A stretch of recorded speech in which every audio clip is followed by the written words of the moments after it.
कहा है कि भी प्राकृतिक चिकित्सा तो एक ऐसी चीज है जो सब में समाहित है।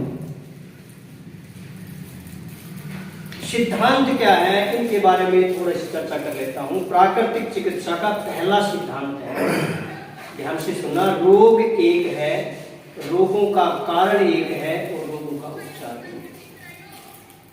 दूसरा नियम जो है प्राकृतिक चिकित्सा का ये है, रोगों का कारण कीटाणु नहीं है, रोगों का कारण है गंदगी। तीसरा जो नियम इसका है प्राकृतिक चिकित्सा का, वो ये है, जीर्ण रोग और तीव्र रोग। तीव्र रोग जल्दी आते हैं और सफाई करके चले जाते हैं, जीर्ण रोग देर से आते हैं और देर से जाते हैं। कौन कौन से हैं?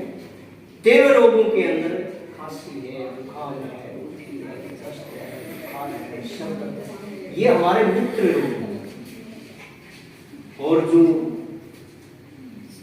गंभीर रोग है, कैंसर है, अल्सर है, गठिया है, और यहां मैं क्लियर कर देता हूं, ये रोग जो तीव्र रोग हैं उनके दबाने से होते हैं। ये जो जीर्ण रोग है ना, जो जैसे हमारे को जुकाम हो गई, अगर हमने उसको दबा दिया ना तो 100% गारंटी है अस्थमा बनेगा।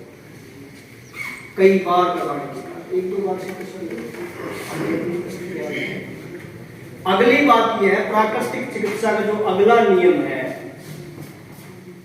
वो ये है कि प्रकृति स्वयं एक चिकित्सा है। मतलब बाहर से कोई भी औषधि, किसी भी प्रकार की कोई दवाई लेने की आवश्यकता नहीं है।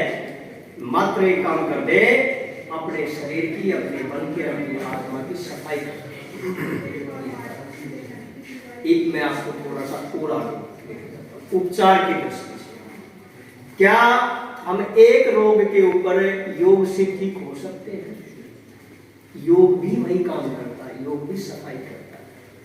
क्या आयुर्वेद से ठीक हो सकते हैं? हाँ, हो सकते हैं, क्योंकि आयुर्वेद का भी वही काम है, आयुर्वेद भी शरीर को बॉडी को डिटॉक्स करती है। तो फिर प्राकृतिक चिकित्सा की आवश्यकता क्यों पड़ी? प्राकृतिक चिकित्सा की इसलिए आवश्यकता पड़ी कि योग, आयुर्वेद और प्राकृतिक चिकित्सा एक ही है। जैसे आप इनके पार्ट अलग अलग बना लिया, जो प्रकृति के नजदीक रहेगा, प्रकृति के गुणों को समझेगा, उसकी शक्ति को महसूस करेगा, वो जल्दी ठीक